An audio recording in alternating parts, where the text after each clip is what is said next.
nhớ cho bây giờ đang tết chờ nữa nhớ cho dán cầu tê nữa nhớ dán cầu tê sang nông toàn bùa mình cho phải cái chín chắn à nhớ cho số sang nhớ chín chắn à tính cả chín chắn tính cả chín chắn một quang này một quang tiêu long à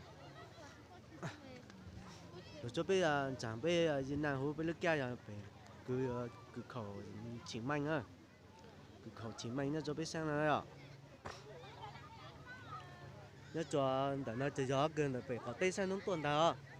mấy tua tuần đợt bây giờ giờ lang mỏ thì mấy bù ta nông tuần khác thì tuần à nông tuần là cái nông tuần tuần phải so cho một trong cái tuần à nhớ cho tỷ sai cho một tỷ là cái sang sang nông tuần này giờ phải trong là nó đó nhớ cho bên nào cha nó sắp lo à nó sắp lo thổi nhắn mua ít tiếng đầu nữa này mua tiếng rồi là sự tí mua tiếng lại của chân sai tiếng trong hai ạ rồi mua lồng bộ nó này mong chung bộ nó giống đó này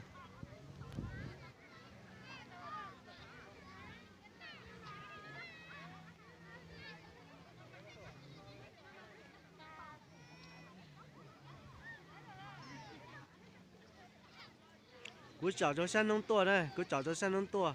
ít chỉ nữa cú mà lấy chảo cho sang nông bông này cũng chung cần cầu này ạ nhớ cho hú bên lên nhiều giỏ nó nè chơi hú bên lên nhiều giỏ nó chơi từ nhớ nó sang nông tua chơi cú tí chảo nhớ cho bị sâu của thân sang nông tua lại này nhớ cho bên nó chơi sang nông bông chơi đặc biệt khó chơi nó chơi lấy bùn cho nông bông nó cho tìm mông đâu cứ cho hú cái này xin nè nông bông chơi từ bùn bông nó tí xưa đó nhớ cho bé có tê nhớ cho sao có tê kia này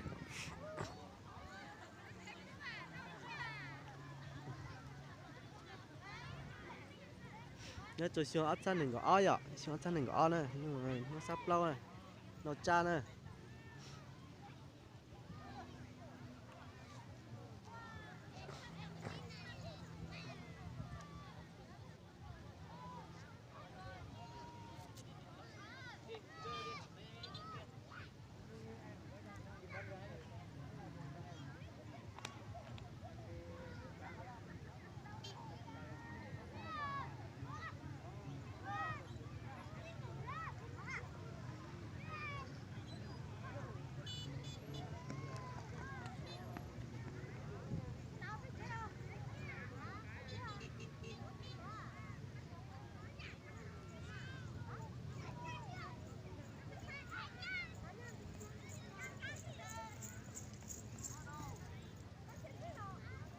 sao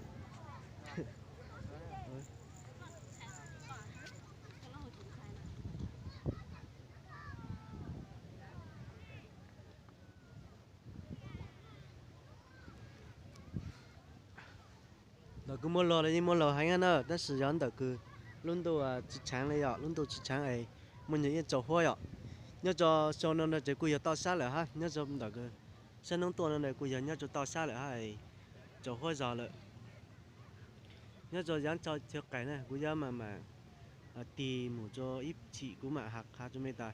nhớ cho dán cho cái nó chơi nỉ, của nó chơi cái nỉ cho hoa nỉ bù rong ha, nó sẽ nhớ cho chúng trang lại.咱就这么给我试试的，给我试的那呀，这改成这着火呢，是拉的个不火就不能拿黑啊，拿至少用得到了那呀，还得去着火的。